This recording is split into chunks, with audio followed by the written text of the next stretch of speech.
Hello, everyone. My name is Tracy Soyson, and I am one of the 8th grade science teachers at Newark Charter School. It is very nice to meet all of you, I guess, remotely. It is sad that we are not able to see each other face to face.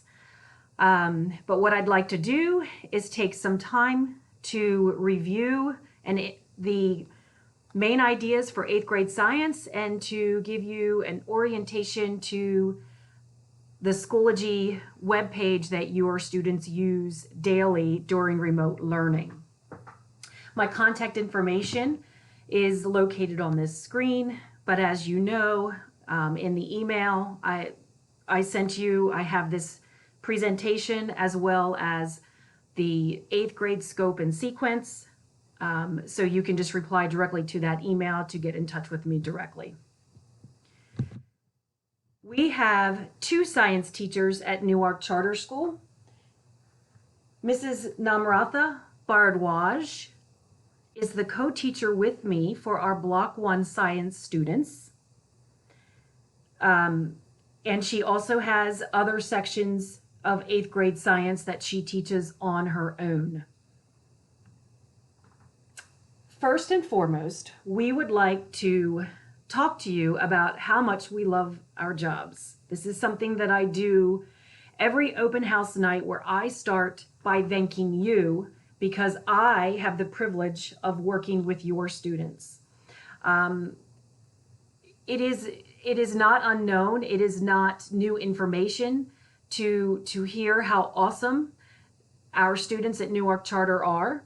And I can vouch for a teacher that has taught for 25 years in other districts that the Newark Charter student is truly the best student to work with day in and day out. Not many people can say that they love their jobs. Not many people can say that they are working within their calling, within their element. I am very fortunate to say that I do love my job, and it is because of you and the work that you do with your student that makes my job so wonderful. This year, with the pandemic, we are in uncharted waters, and I will say that this is the most difficult year that I have ever taught in my teaching career, simply because I do not get to work day in and day out directly, live and in person with your students. And it is killing my spirit to work with your students via Zoom and not to have that personal interaction every day. So I understand how stressful and how inconvenient this time is for everyone, but especially for our youth. What we need to do is just be there for them as much as possible and to be accommodating and understanding. And I hope by the end of this presentation, you see that I'm willing to work with you as a team to get our students through this very difficult time. Okay, so let's take a few minutes to just go ahead and talk about 8th grade science in general. So we have 2 sets of science standards that we implement with our students at Newark Charter in 8th grade science. We obviously follow core knowledge science curriculum as well as next generation science standards. That is our national standards that the state of Delaware adopted back in 2013. One of the key differences, the best way to explain the difference between core knowledge and NGSS, is the content tends to be the same as far as topics taught. However, NGS is very big with science as inquiry. We want to provide the students with as many inquiry investigations and processes as much as possible to bring across the content that is seen in the core knowledge curriculum as well as the content in NGSS. Of course, we want to promote our STEM program, our biotechnology program at Newark Charter High School. And of course, we want to prepare our students for the science state test. So one of the things that makes NGSS unique is that it has a core dimension called science and engineering practices. So what that means is as we teach the science in 8th grade, we want the students to actually learn natural phenomena by doing the science through mostly investigations. When the investigations are implemented, that is when the students are required to draw upon their prior knowledge as well as new knowledge of the science content, and then the skills learned in terms of the science topics for that particular phenomenon. Models, also known as diagrams, are huge is a huge engineering practice that is very much promoted in NGSS, where we ask the students to make models to explain scientific phenomena, to explain the systems that cause scientific phenomena. So this is a nice diagram. It's a nice graphic to kind of show our pedagogical practices in 8th grade science. So we start with the core phenomenon, the natural process that's happening in science that pulls the students' interest. And we want them to basically ask, why did that happen? So we have 3 main ways in which we allow the students to experience different classroom events to get them to understand why that science phenomenon happened. So we may ask them to identify, define, and explain the system that is the cause of the phenomenon. We may ask them to, as they go through the investigatory process, we may ask them to look for patterns and trends with the data and use that as evidence to communicate the reasons for the phenomenon. And then we may go to cause and effect relationships as a way to explain the phenomenon. And then this white section, this white halo, that's where I like to say that's where we bring in the content. While actually implementing these different processes in the classroom, we're pulling out the science information or the content or what you would consider the standards, right? The standards that you would see in core knowledge, for example. So this is a nice graphic organizer to kind of show what we go through in a typical science class. Again, this is very much facilitated and promoted by NGSS. It's called Gather, Reason, and Communicate. So what we'll do is we want the students to actually do it, some hands-on experience where they see the phenomenon happening in labs, demos, video clips, research, computer simulations, and then that's when we go to our traditional teaching where we see in our minds, we might see direct instruction where the teacher is presenting the students with notes, with diagrams to explain, give reasons why things happened the way that they did. And then we ask the student to communicate that information in written form. Obviously, that's where the assessment would come in. So in terms of what is being taught in 8th grade science, this is an attachment to the email, and you may look through it at your leisure. I just want to claim this, discuss this one disclaimer. And obviously, this is a phenomenal year. This is a very rare year in the sense that we are in remote instruction. Right now, we need you to understand that our instruction time with the students has been reduced by 60%. So we are going to get in as much as we can that we normally would in a full year. These are the supplies that we have asked students to be prepared with every day in science class. If you take a look at right now, I just wanted to note that graph paper and a paper protractor calibrated correctly was given to your students during the materials distribution day, as well as the Chromebooks. It is highly recommended that you do have access to a printer because just like right here in this bullet, it's really important for the students to take notes by hand, to practice the problems and the diagrams by hand while the lesson is going on, and to have that available in paper form is extremely important for your student. It helps them process the information. It helps them retain the information. When we do get back to school, the Chromebooks are going to be their main source. Earbuds would be required at that point, especially for our sound unit. And then we're asking the students to bring, for science class in particular, a binder with 8 dividers.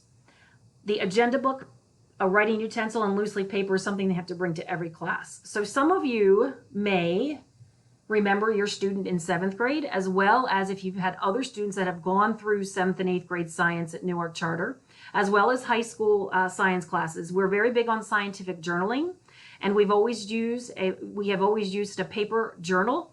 However, now that the students have Chromebooks, the journal will be electronic. We're going to use Google Sites. This is something that we'll baby step our way in when the students return. We always have a model journal, a model of what the student's journal should look like, and there will be one available for students electronically when we get back to school. I'm not going to say much about the Pearson Science State Test, just because we're hoping that we're going to hear information soon as to whether or not this is going to happen, because of the fact that we are most of the students in the state of Delaware are in remote learning. But what I will say is that we try to devote some time before the test to prep the students for the information on the test. Grading. This is the breakdown and the weighting for science class. Homework, please note that it's for completion only, and the majority of the homework assignments are 3 points each. They're just 3-point homework checks.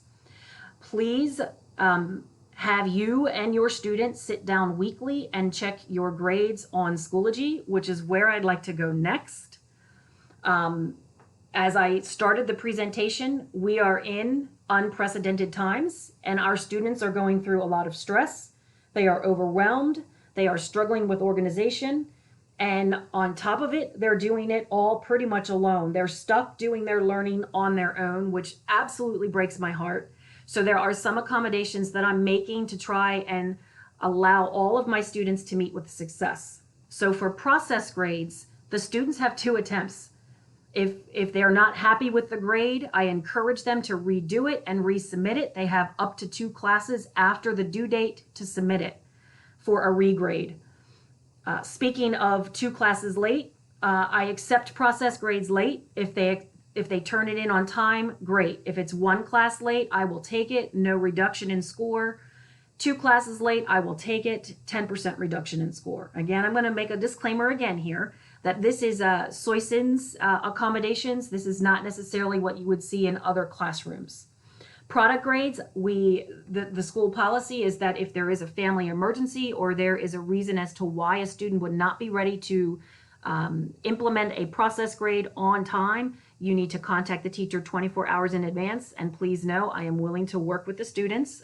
We'll take it on a case-by-case basis. The only thing, sadly, that we cannot accept late is the homework, and I hope you understand why. When the homework is due, we go over it that day. We actually reveal the answers, and then I post the answer key on Schoology as soon as the class starts. So it would not be fair to the other students who completed the homework on time for the student that tries to turn it in after the answer key has been revealed to receive credit for that. Okay, so what I'd like to do now is show you some things that I think would be helpful for remote learning. And I'd like to take a look at one of the science pages. As you can see, this is the main page for science. We're on the materials. It's kind of set up like Facebook. This is the announcement for the week. Some teachers, you have to click here to see the weekly updates. I post the update on the top of the main materials page. The student can click here every day to get to his or her Zoom class. They can click here for that week's schedule. For example, if you click on this, the student will see that it's a 4-day week instead of a 5-day week.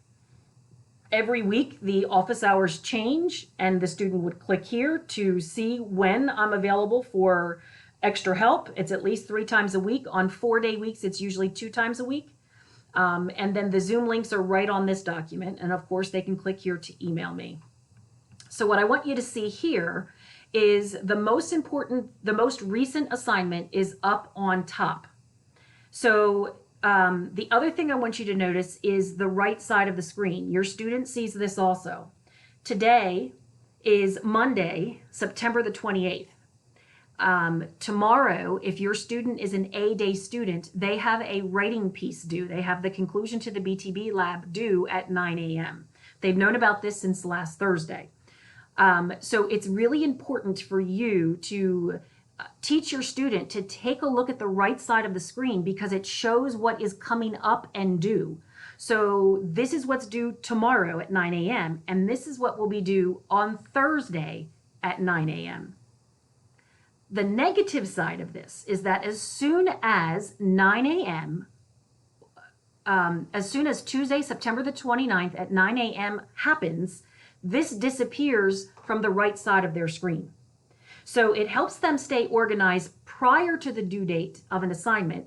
But if they want to stay organized long term, the calendar is extremely helpful. So the calendar is showing everything that was past due as well as what is future due.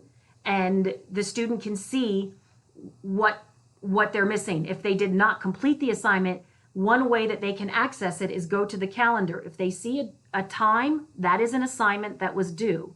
And you can see that the hand turns into a link. That's where the student can click on it and catch up on that missing assignment if they're missing it.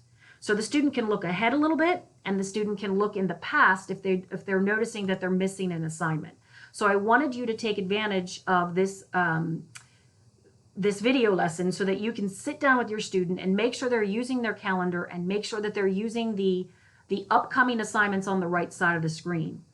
Your student also has a main calendar just for them where it merges all of their assignments for all of their classes. So like I said, the top folder is the most recent folder. This is last week's work. As of tomorrow, once the class is over, I will take last week's work and I will put it in the orange completed work for the first trimester. You will see that we've gone through weeks 1 and 2. If we open up weeks 1 and 2, for example, we can see the 2 lessons of the week. Science classes meet twice a week. If we open up the folders, you will always see, just like in any other class, the in-class work and the due next class work. So this is any handouts or resources that I would want the students to access while the class is going on. For example, answer keys to homework. And then the directions for everything that is going to be due the next class. So this is something that's happened in the past. This is what the students did last week. And then they will eventually be put together in one folder called Week of September 24th. And then you will see 3 subfolders inside the completed work for first trimester. The other thing I want you to take note of is if you are having issues with your Chromebook or with your email account, you click on this and it will allow you to submit a ticket to our technology team and they can meet your needs technology-wise. The last thing is this helpful folder. I would like for you to note that the librarian released an announcement on Friday, helpful info here. Activity period is starting at 1:30 every day. So this is the schedule. And last but not least, I talked about the importance of a printer. These are instructions for how you can get the Chromebooks to hook up with your printer, either direct connection or by Wi-Fi, so that you can print resources for your student at home. The other thing that I want you to note is that there is an 8th grade course that every 8th grade student has access to. And if you look at the main page, it has the email connections, the email links for every teacher in 8th grade, useful resources, as well as every week we give you an update. Those updates are important. There's very good resources. How to print from home, how to submit something on Schoology. A lot of students are struggling with that right now. The school schedule for the week, which I also post as the main page. The activity schedule with the links so students can join an activity. Okay, I know I was talking a lot, but I really wanted to allow you the opportunity to see how your student is navigating through the Schoology page every day.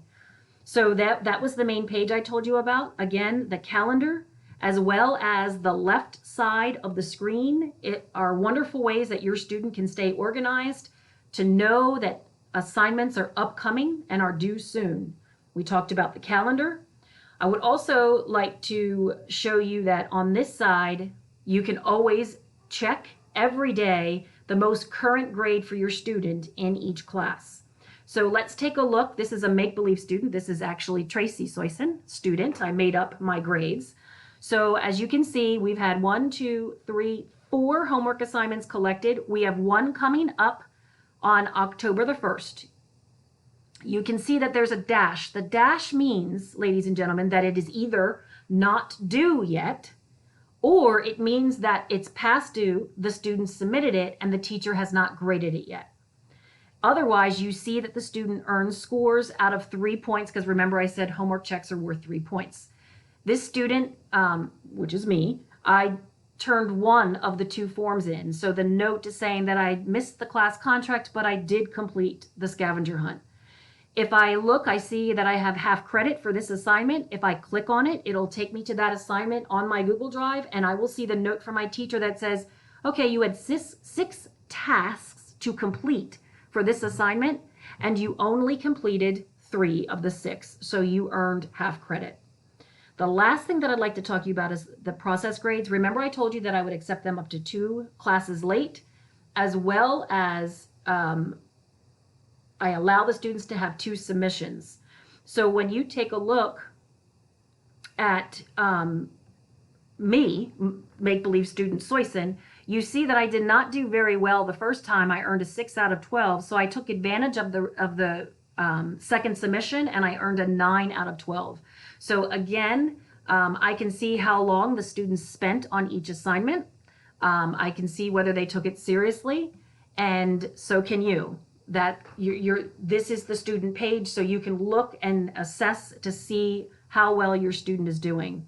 The other thing I'd like you to see is that tomorrow at 9 a.m. I have a writing piece that's due. This little piece of paper here is telling you that the student submitted it. There's a dash because of the fact that it is not graded yet, and this little symbol here is showing you that there is a rubric and the student had access to it, and this is the rubric that the teacher will use to grade the assignment. Okay, I think that's everything on Schoology that I wanted to show you. I hope that you found it helpful, and please reach out to me if you have any questions or concerns about your students' progress. I hope that we can continue to work together as a team. We need to stay strong. We need to hang in there. This will be over soon. There is light at the end of the tunnel. And thank you very much for your time.